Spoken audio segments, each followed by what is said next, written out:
আজকে যখন আমি প্রিন্সের বাসায় যাই, আরে বাপরে এই চুন্নি কোথা থেকে আইলো?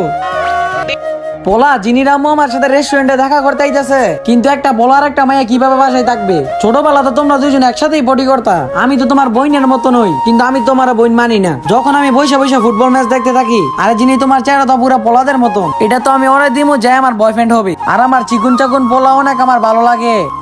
যিনি ওইখানে দেখো ওই পোলাটা কত হ্যান্ডসাম। আরে কে আমার সিটি মারছে?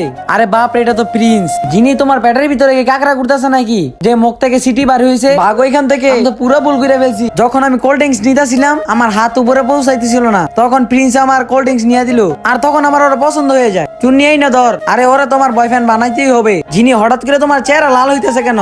তুমি কি জানো আজকে প্রিন্স মোবাইলে একটা মাইয়া থেকে অনেক খুশি হয়েছে। ফুটবল ম্যাচের ভিতরে লাইলা যখন প্রিন্সরে পানি দিতে আসে, আরে সর এখান থেকে, আমার পানিওয়ালা তো ওইখানে বসে আছে। কিন্তু তুমি তো আমার ভাইয়ের মতো হও। ভাই গেছে তেলান্তে, আমি তোমার বয়ফ্রেন্ড। বন্ধুরা, লাভ স্টোরি ভিডিও পেতে এই কমেন্ট করে যাও।